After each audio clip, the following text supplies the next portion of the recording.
Ojalá que haya muchas personas que todavía no han decidido en este momento de una forma con convicciones profundas ya seguir a Dios y unirse a Dios, porque este tema, la vida sin Dios, tenemos dos oportunidades en la vida, nada más dos oportunidades. Vivir en esta vida con Dios o vivir la otra vida sin Dios.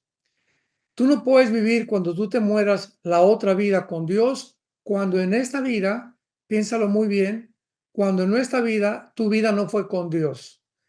Y cuando decimos la vida con Dios, no es solamente ir el domingo a una iglesia, persinarse o leer la Biblia una vez a la semana, o estar en un Zoom una vez a la semana. La vida con Dios, vamos a más adelante a explicarlo con más detalles, es una vida de comunión, donde se compara exactamente con el matrimonio. El matrimonio es la unión de un hombre y una mujer y que se unen delante de un juez por lo civil para unir sus vidas para siempre, a menos que por ahí brinque un conejo, ¿verdad? O que salga algo que impida que continúen viviendo lo que se llama matrimonios tóxicos. Bueno, en el matrimonio es importantísimo la comunión. Se calcula, dice uno de los principales expertos en matrimonios en Estados Unidos, que uno de los principales más grandes, principal problema del matrimonio es la falta de comunión. O sea, el hombre y la mujer no se comunican. Entonces hay cantidad de matrimonios que viven debajo del mismo techo, pero están divorciados ya hace mucho tiempo emocionalmente. Ya no se dirigen la palabra, son como dos extraños dentro de un mismo techo. ¿Por qué? Por la falta de comunicación. Ya no van a tomarse un cafecito juntos los dos, ya no van juntos al cine de vez en cuando con sus palomitas y su refresco, ya no se agarran de la mano cuando van por un parque, ya él no le manda versos amorosos a ella. Creo, si yo les preguntara ahorita a todos los varones, no me contestan, ¿eh? ¿Cuándo fue la última vez que le mandaste flores a tu esposa?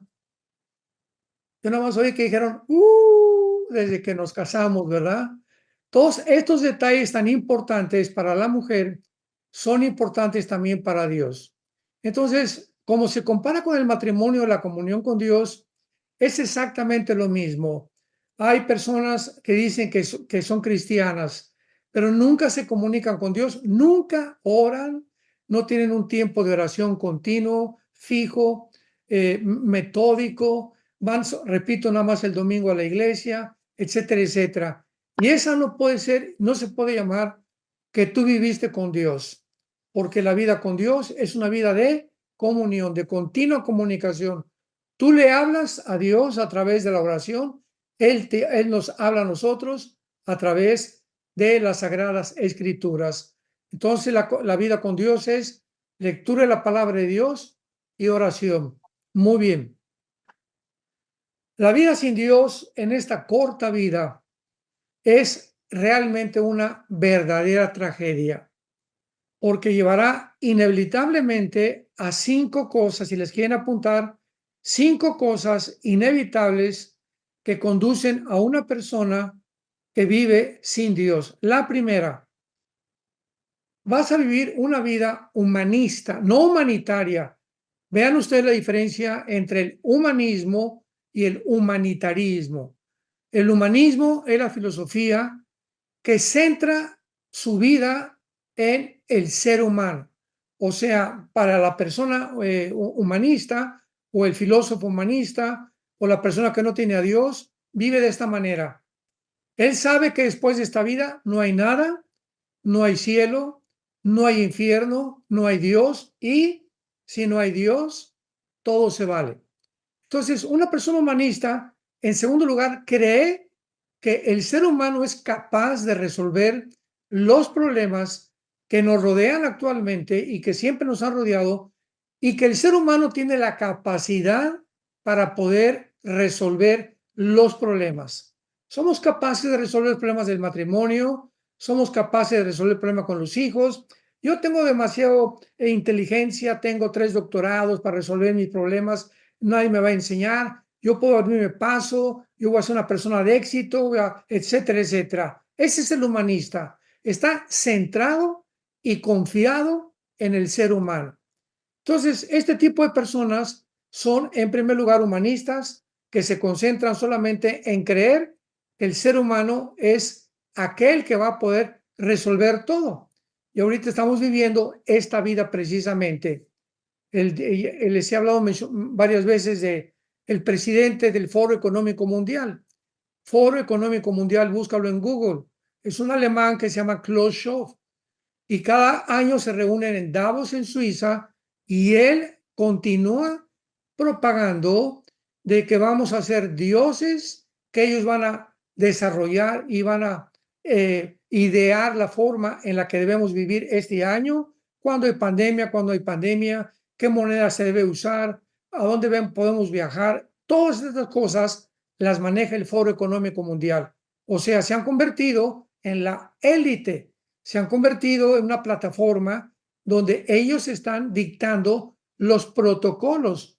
Y de esta manera, la Organización Mundial de la Salud, en la famosa pandemia, dictó los protocolos y no las naciones, porque venían todos del Foro Económico Mundial. Entonces, una persona humanista, en segundo lugar, es una persona evolucionista. Apúntalo. O sea, es una persona que cree que venimos de los animales. Bueno, si creemos que venimos de los animales, como creen los del Foro Económico Mundial, pues entonces tenemos la tecnología y tenemos la genética para mejorar la evolución, porque es el momento, dice Klaus Schwab y Noah Harari, su consejero principal, que es un judío, es el momento en que debemos ya evolucionar y proyectarnos a un transgénero para poder ir más allá de la humanidad a través de la tecnología y a través de la genética. Entonces, esto lo significa un evolucionista. Y si realmente eres una persona humanista y evolucionista, pues bueno, repetirte, todo se vale. En esta vida no hay diferencia entre yo y un gusano y un animal o un pez o un ave, porque todos somos iguales, somos animales evolucionados. Y en tercer lugar, una persona que vive de esta manera no solamente es humanista, evolucionista, sino que también absorbe y abraza la ideología del comunismo. El comunismo es una ideología basada en el ateísmo, en cuarto lugar. Para que seas ateo, tienes que ser humanista, tienes que ser evolucionista, tienes que ser completamente una persona centrada en ti misma y en la confianza en que el mundo va a ser mejor. Vamos a construir un mundo mejor, vamos a levantar un mundo mejor. Y este ha sido el sueño utópico desde el siglo pasado. Antes de la Segunda Guerra Mundial, la Primera Guerra Mundial sacudió al ser humano, conmovió al ser humano, vamos a mejorarnos y vamos a tratar de, vino la Segunda Guerra Mundial. No, pero ahora sí, ya tenemos la solución. Las Naciones Unidas. Primero era la Liga de Naciones y después se formó la ONU. No, ya con la ONU vamos a controlar que las naciones no se armen nuclearmente. La experiencia de la bomba atómica en Hiroshima y en Nagasaki fueron algo terrible, pero ahora con las Naciones Unidas y teniendo el control y formando un Consejo de Seguridad, estamos seguros que garantizamos que vamos a vivir 1000 años más. Bueno, no faltó más que 4 o 5 años para que Rusia produjera la bomba de hidrógeno. No faltó poco para que casi 15 años después, 1960, 61, los rusos ponen misiles nucleares en Cuba apuntando a Estados Unidos. El presidente Kennedy se da cuenta de esta amenaza y le dice a Nikita Khrushchev, saca tus misiles, por favor, porque va a estar una tercera guerra mundial.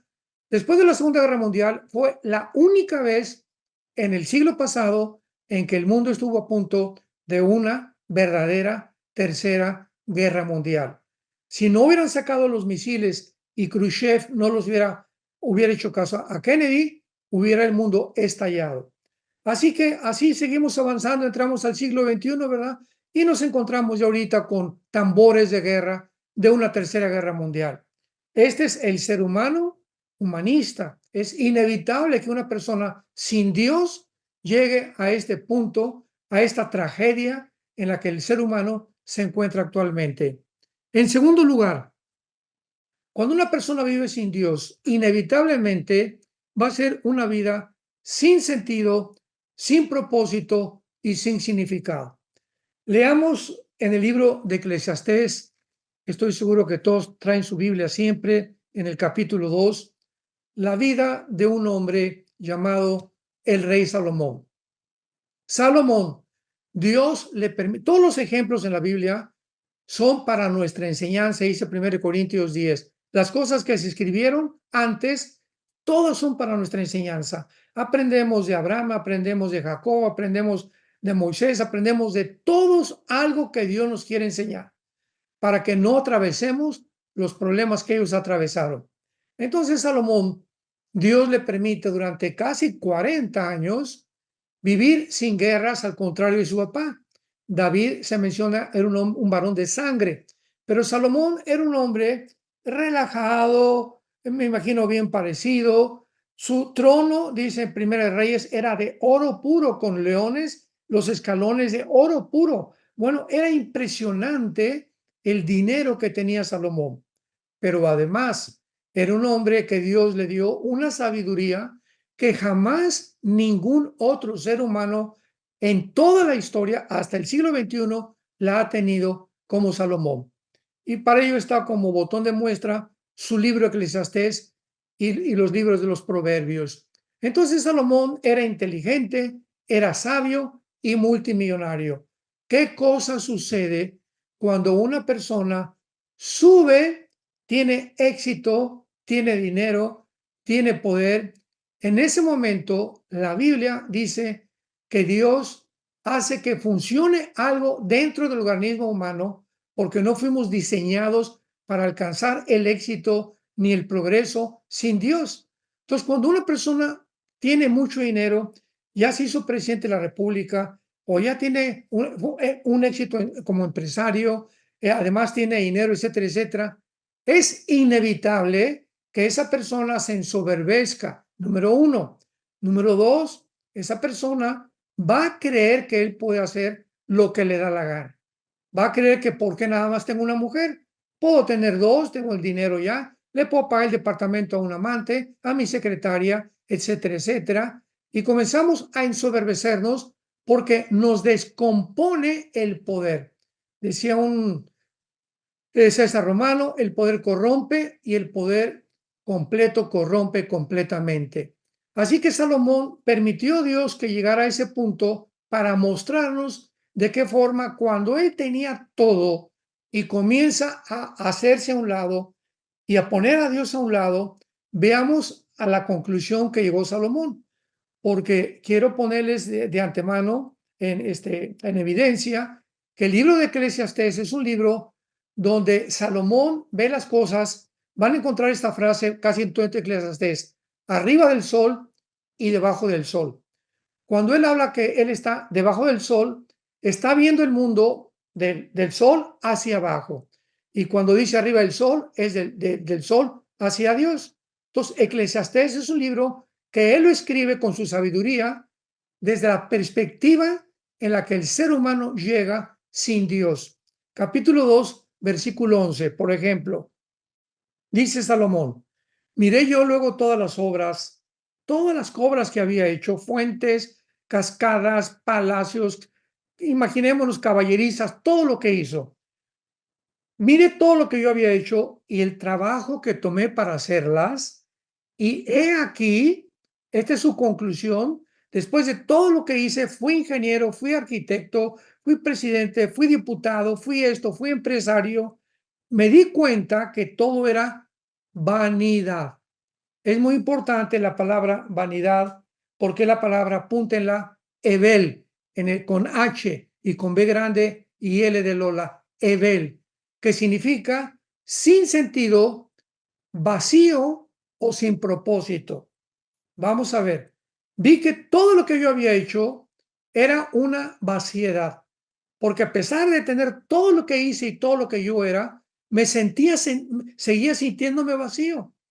Y esta es una experiencia de artistas de cine, de cantantes, de políticos, etcétera, etcétera, que pueden estar rodeados de 10,000 personas, vivir en un palacio, tener todo lo que una persona pueda tener y al mismo tiempo sentirse completamente vacíos, con una soledad tremenda, por lo cual la mayoría se han suicidado. Elvis Presley, Michael Jackson, los Césares romanos, Alejandro el Magno, podemos enumerar una cantidad de ejemplos de personas que se sintieron de esta manera, que todo carecía de propósito y sentido. Porque para que algo tenga sentido, para que yo pueda sentirme realmente que no estoy vacío, tengo que tener una comunión con Dios. Porque veamos lo que dice en Eclesiastés capítulo 6, del 1 al 2. Eclesiastés 6, del 1 al 2. Hay un mal que he visto debajo del cielo y muy común entre los hombres. Escucha, el del hombre a quien Dios le da. Dios le da riquezas, bienes y honra, y nada le falta de todo lo que su alma desea. Aquí está un ejemplo de una persona que tiene todo lo que le da la gana. Pero, veamos este pero Dios no le da. O sea, le da todo lo que él quiere, pero no le da la facultad de disfrutar lo que tiene.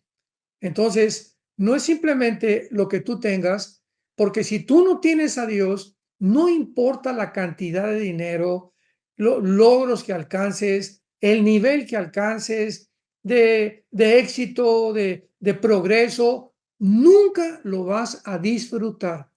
Porque para que disfrutemos Acapulco, para que disfrutemos la Riviera Maya, para que disfrutes a tus hijos, a nuestros nietos, para que disfrutemos una mañana que se levanta con sol, tenemos que tener a Dios, porque Él es el que nos da esa facultad de levantarnos en la mañana o de irme de vacaciones. Y hay personas, hombres de negocios, que se van a la Riviera Maya, se van a Acapulco, se van a Hawái y se llevan su computadora, se llevan todos sus papeles, o sea, en lugar de disfrutar el día con sus nietos, con sus hijos, ahí están con su trabajo, ¿verdad? Son huercalcólicos, como les llaman. O sea, no pueden dejar de estar completamente sumergidos en su trabajo. Cuando Dios nos dijo que podamos disfrutar por el amor de Dios a nuestros hijos. Vete con tu hijo alguna vez al cine a jugar fútbol, a jugar boliche. Disfruta a tus nietos, échatelos encima, juguetea con ellos. Pero no pueden hacer nada de esas cosas, no disfrutan la vida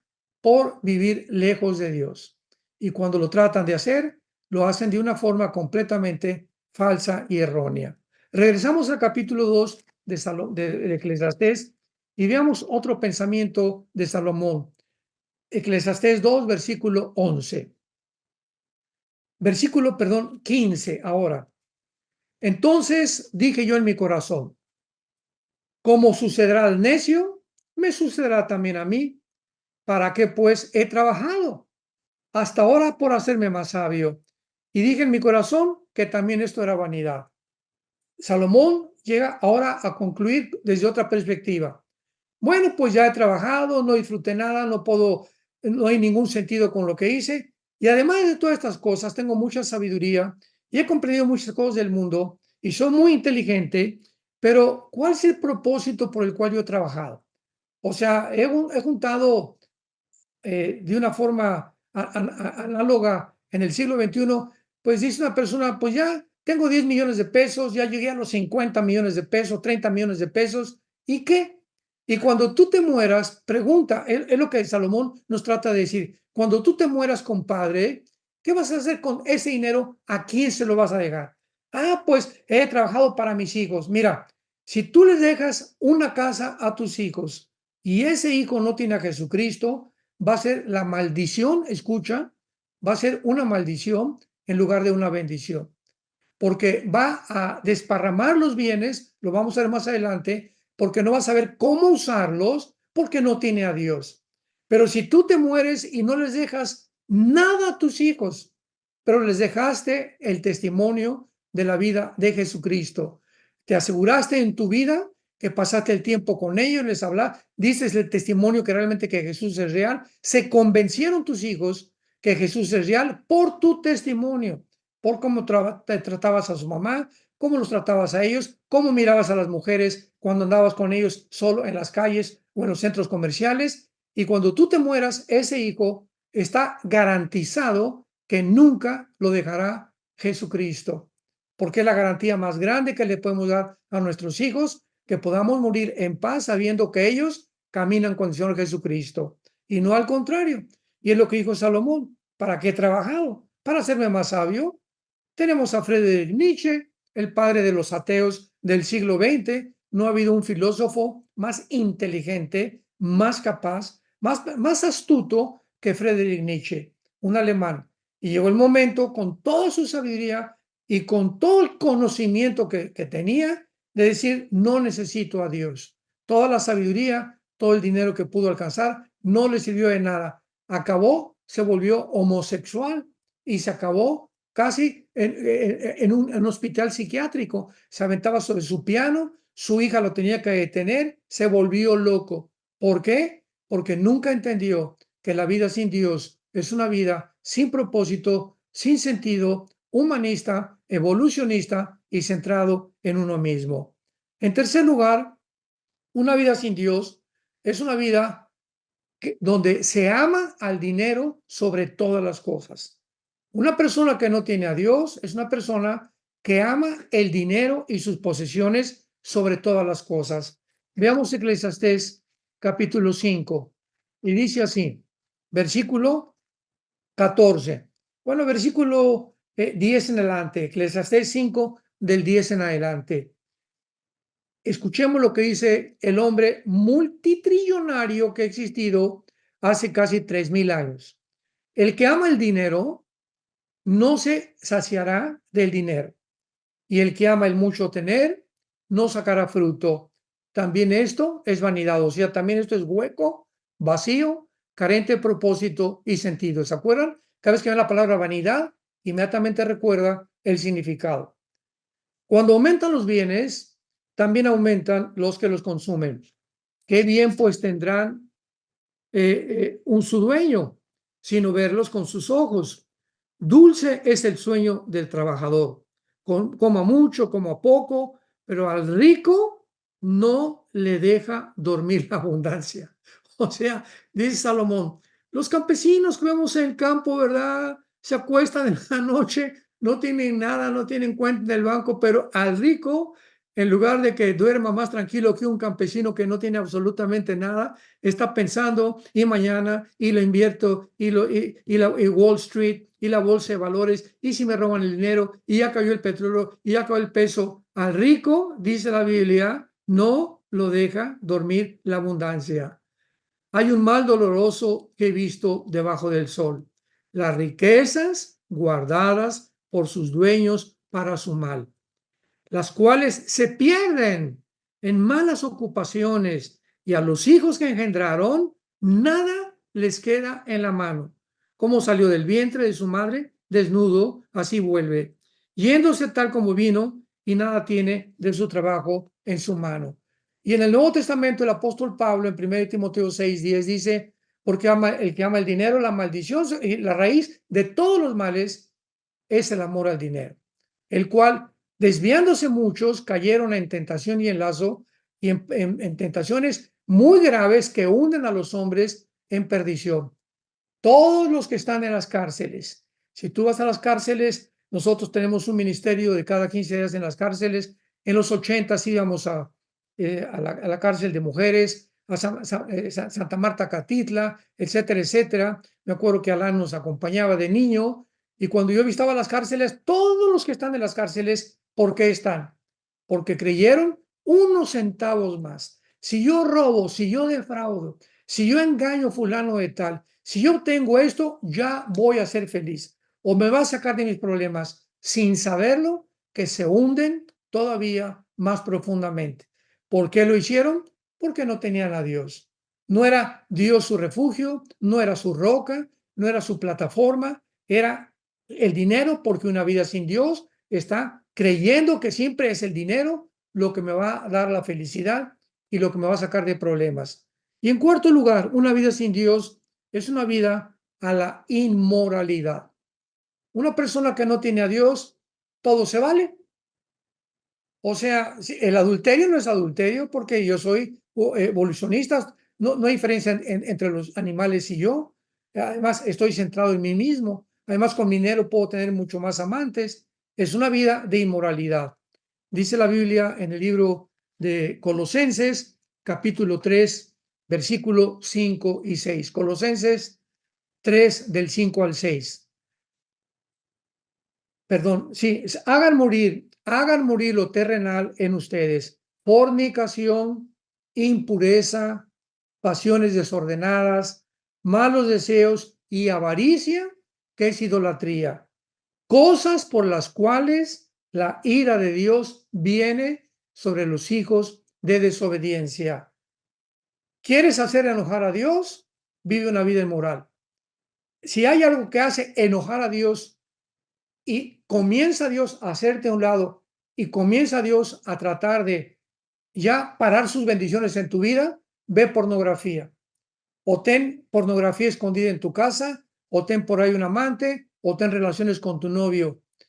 Y cuando nosotros caemos en la inmoralidad, hemos sacado a Dios completamente de nuestra vida, aunque nos llamemos cristianos. Pero si hay algo que hace enojar de Dios, cosas por las cuales, dice Pablo, viene la ira de Dios sobre los hijos de desobediencia. Y finalmente, en una vida sin Dios es una vida que lleva a la desesperación y a la autodestrucción. Dice la Biblia en Jeremías capítulo 2, versículo 13, porque dos males, Jeremías 2, 13, dos males ha hecho mi pueblo. Uno, me dejaron a mí puente de agua viva y cavaron para sí cisternas rotas que no retienen agua. Aquí Jeremías compara el caso cuando tienes a Dios, tienes un pozo en tu casa de agua, te sacias del agua, nunca vas a tener sed, pero cuando dejas a Dios, dejas ese pozo que te está produciendo y saciando la sed y saciando todos tus problemas que tú tienes y llenándote con sus bendiciones, y vas y haces un pozo en otro lado donde no hay agua. Es una locura.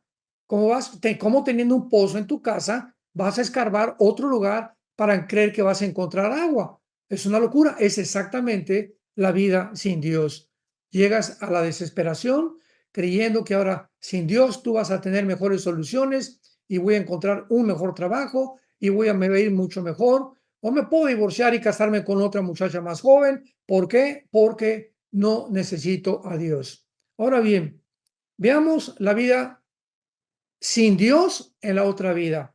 Vayamos a Lucas 16. La vida sin Dios en la otra vida. ¿Quieres saber cómo es la otra vida sin Dios? En esta historia de Lucas 16, no es una parábola, por el amor de Dios. Muchos la han confundido con una parábola, ¿verdad? Jesús describe el lugar donde las personas, a ver otra vez, en esta historia no es parábola, Jesús está describiendo el lugar donde las personas, antes de que él muriera en la cruz, antes de su muerte y resurrección, esperaban unos el juicio y otros la resurrección. Entonces, Cristo nos corre las cortinas y nos muestra que desde Adán hasta él, nadie sabía lo que había del otro lado de la muerte. Entonces, Cristo es el que corre las cortinas por primera vez, ni los profetas en el Antiguo Testamento. Lo único que se sabía era que todos, buenos y malos, descendían al Sheol, que es la palabra hebrea que significa el lugar de la sepultura o el lugar de los muertos. Es lo único que sabían. Se murieron y se fueron al Sheol. Muy bien. Viene Jesucristo y nos corre la cortina y nos relata la historia de un mendigo llamado Lázaro, versículo 20, Lucas 16, 20, que estaba echado a la puerta de una persona que tenía pues todo lo que el mundo le está buscando, ¿verdad? Supuestamente tiene una buena casa, tenía un buen trabajo, tenía buenos coches, etcétera, etcétera. Pero de repente la perspectiva es que ese hombre para nosotros, pues ese es un pobre, un limosnero, yo no creo que nunca quiera, yo no voy a llegar a ser así, yo tengo todas las cosas. Y cuando tú tienes una posición mucho mejor que muchos pobres, y por ejemplo vas en tu carro y te paras en un alto y llega un muchacho a limpiarte los vidrios y le dices, quítate, no me estás molestando, o le das de propina 5 pesos, ¿verdad? Eres una persona avariciosa. ¿Por qué? Porque esa persona no te está robando.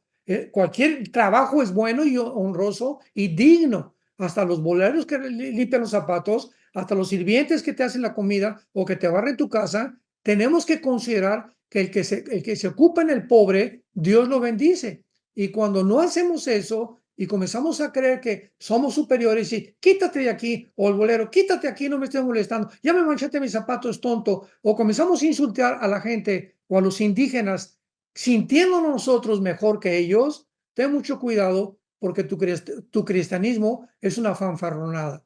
Una persona que es cristiana es una persona que comienza a volverse misericordiosa y compasiva por los necesitados. Por el amor de Dios, ahorita en los altos, en los tráficos, en las calles, hay hasta malabaristas y no saben qué otra cosa hacer y comienzan a juntar con cosas y con bolos y aventarlos, etcétera, etcétera. Dales 10, 20, 30 pesos. O una señora pobre con 2 niñitos que están pidiendo, vendiendo chicles, por el amor de Dios, dale 50 pesos. ¿Cómo le das 3, 4, 5 pesos? Pero no son limosnas.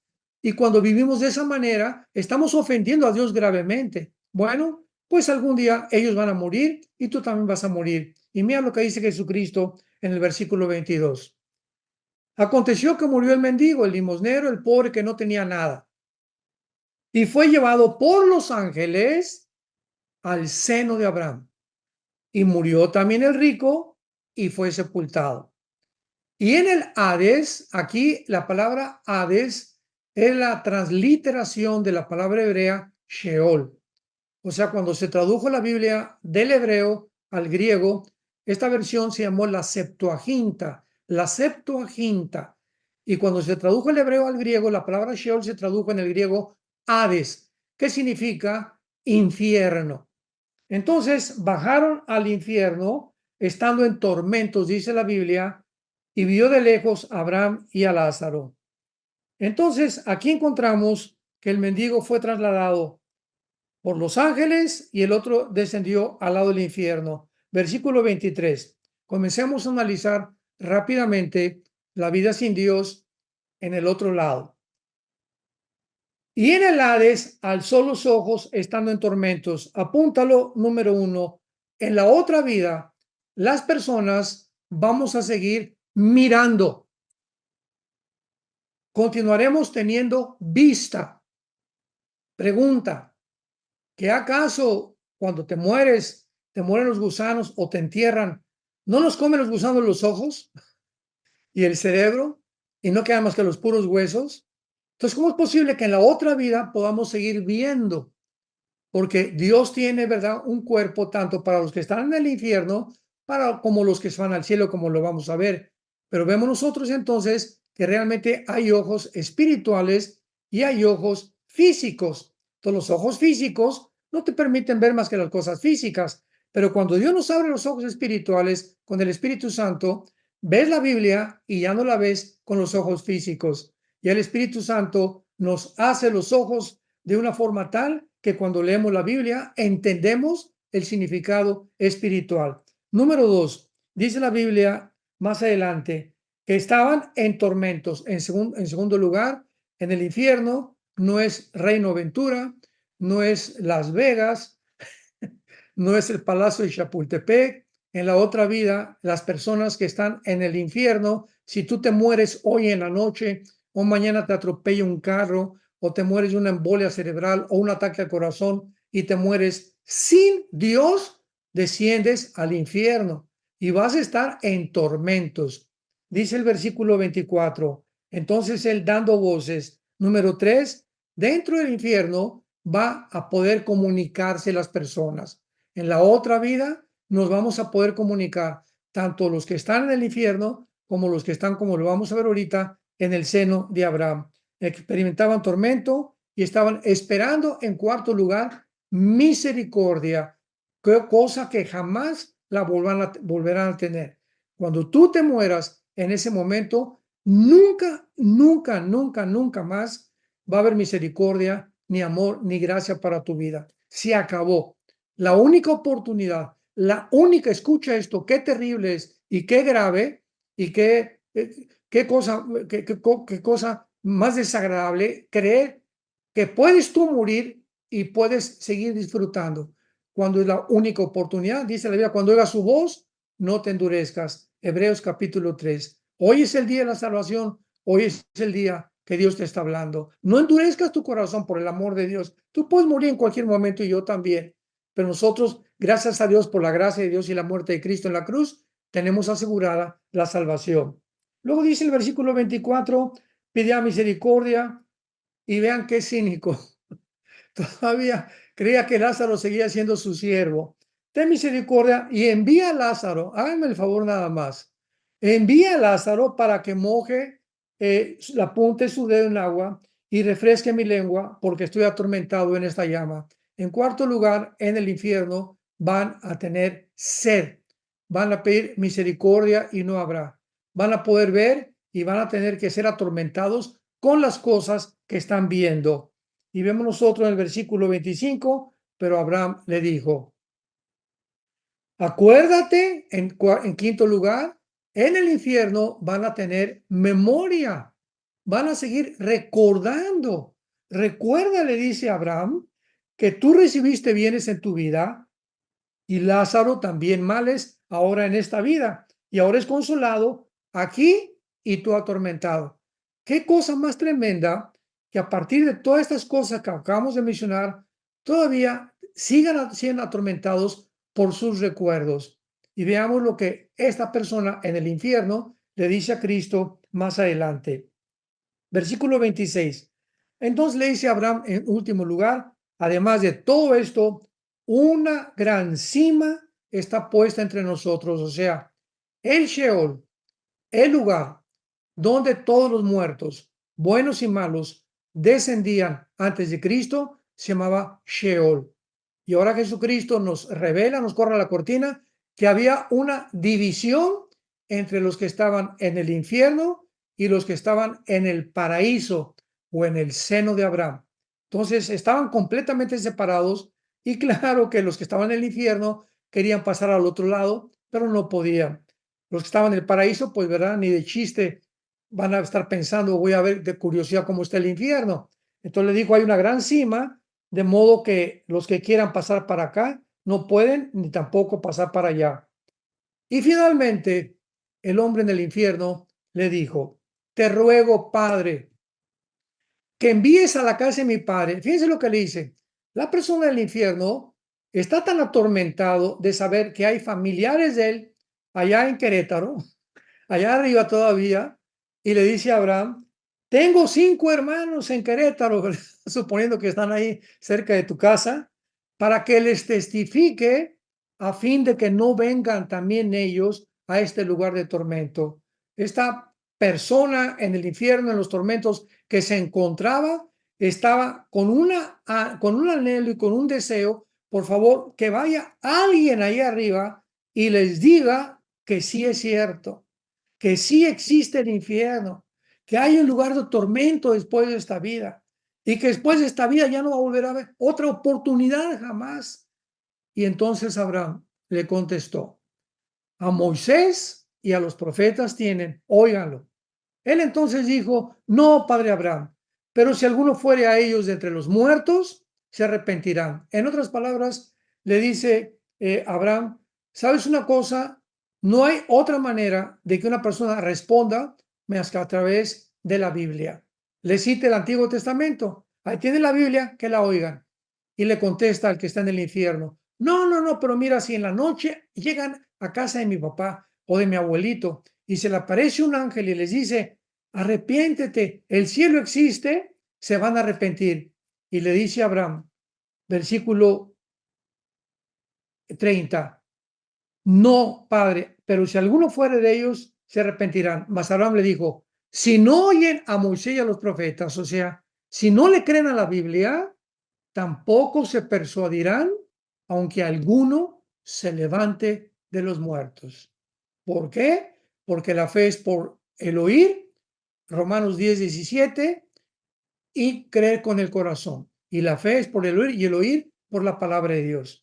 Esto nos muestra claramente que esas personas que dicen, si yo veo a una persona en silla de ruedas y se levanta, o veo un milagro de una persona que es sanada inmediatamente, me voy a convertir. ¿No es cierto?